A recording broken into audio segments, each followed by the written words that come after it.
For many companies like Vive and Pico, VR headsets are their bread and butter. It's what they do every day, and they're fighting to gain traction and to stay alive in a very competitive marketplace. However, for companies like Apple, a VR headset, well, it's more like a hobby. But let me tell you, Apple's hobbies have produced some remarkable outcomes over the years, and I think the Vision Pro is a good hobby for Apple to have. Hi, I'm Professor C, and I talk about technology and its impact on society and geopolitics. And today, in a little bit longer video, we'll explore why great companies need hobbies. First, let's talk about another popular hobby of Apple, the Apple TV. The Apple TV was first introduced in 2016, some 16 years ago. I got excited and said the wrong date there, so let me try it again. First, let's talk about another popular hobby of Apple's, the Apple TV. The Apple TV was first introduced in 2006, some 16 years ago. At the time, it was a little bit bigger than the current Mac Mini, and it had a relatively large hard disk. What you would do with your Apple TV is you would buy your movie on iTunes on your Mac or PC. There were no iPhones at that time. You would then have your Apple TV download the entire movie and have it ready to play in your living room. Now, as I remember, you could also have photos and music on it as well. I'll link to a video of Steve Jobs announcing the product below. Now, 3 years later, in 2010, Apple released the second generation Apple TV. They ditched the hard drive, and it was a streaming device only with minimal local storage. But like all good hobbies, Apple had learned a lot from their first generation Apple TV. Here's what Steve Jobs said at the announcement of the second generation Apple TV. Actually, it's one more hobby.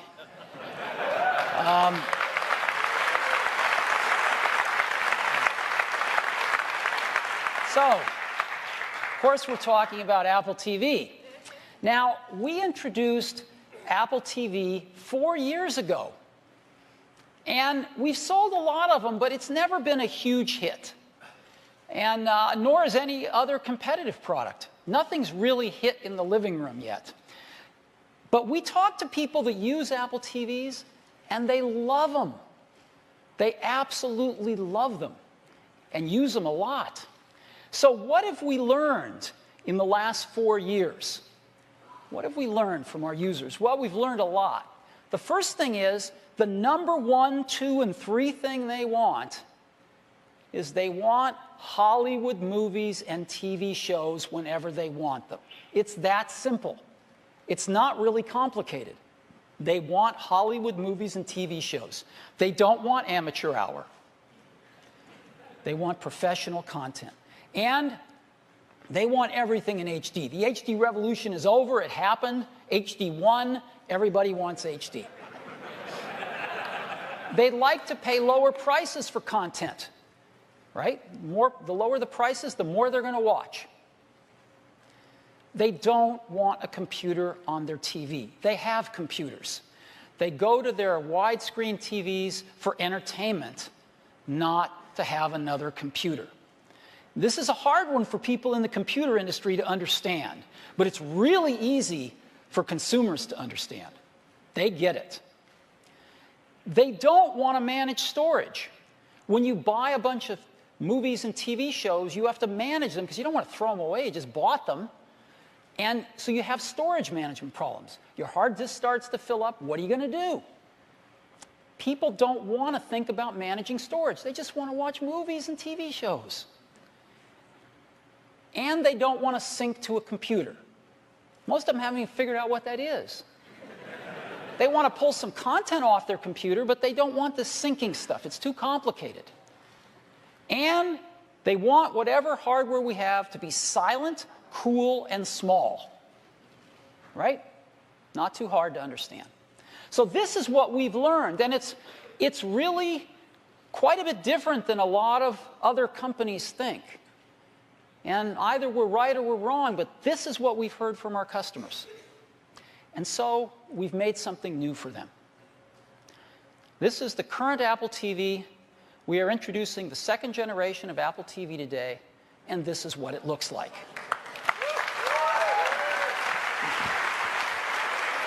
That same year, Steve Jobs talked about the Apple TV hobby at the 8th annual All Things D conference.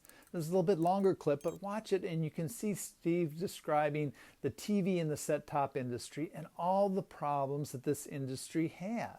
I think it's a brilliant analysis of the problems of this particular market at that particular time. The problem with innovation in the television industry is the go-to-market strategy. The television industry fundamentally has a subsidized business model that gives everybody a set-top box for free or for $10 a month. And that pretty much squashes any opportunity for innovation because nobody's willing to buy a set-top box. Ask TiVo, ask Replay TV, ask Roku, ask Vudu, ask us, ask Google in a few months.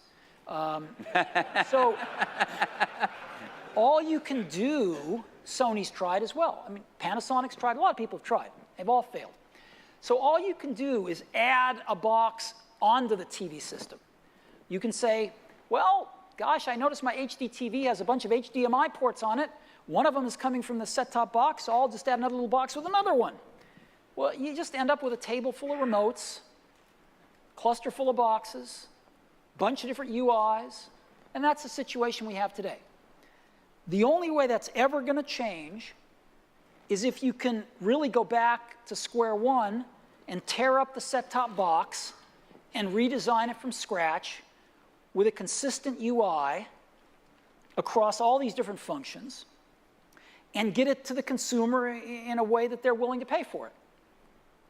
And right now, there's no way to do that. So that's the problem with the TV market. You know, we decided what product do we want the most, a better TV or a better phone? Well, the phone won out, but there was no chance to do a better TV because there was no way to get it to market. What do we want more, a tablet or a better TV? Well, probably a tablet, but it doesn't matter because if we wanted a better TV, there's no way to get it to market. The TV's going to lose until there is a viable go-to-market strategy. Otherwise, you're just making another TiVo. Does that make sense to you? Yeah, absolutely. That's the fundamental problem. It's not a problem with technology. It's not a problem of vision. It's a fundamental go-to-market problem. But obviously, in the phone area, you were able to recreate that go-to-market strategy by working with a carrier. So does it make sense to partner with a cable operator? Well, then you run into another problem, which is there isn't a cable operator that's national. There's a bunch of cable operators. And then it's not like there's a GSM standard where you build a phone for the US and it also works in all these other countries. No, every single country has different standards, different government approvals. It's very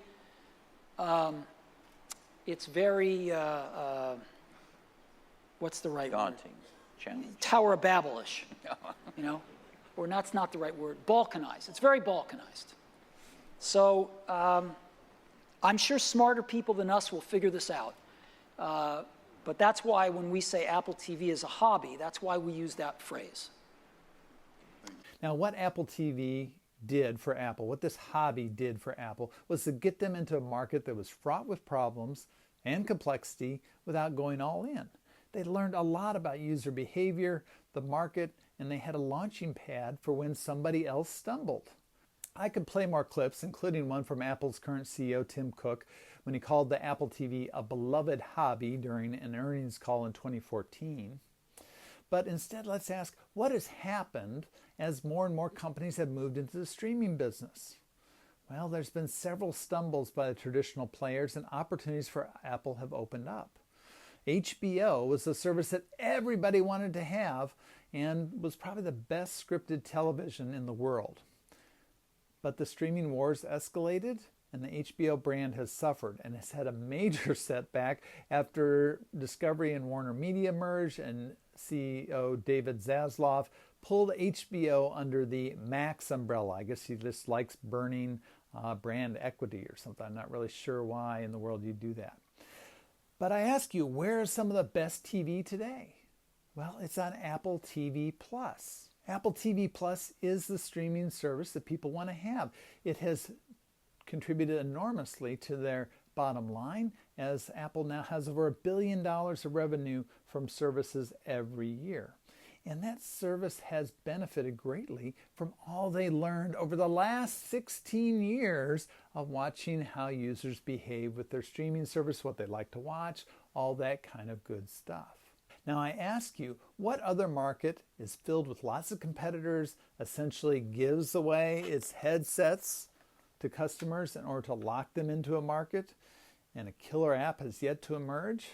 Yes, the VR market or the metaverse market or whatever the hell you want to call it. The Apple Vision Pro is a highly personal device.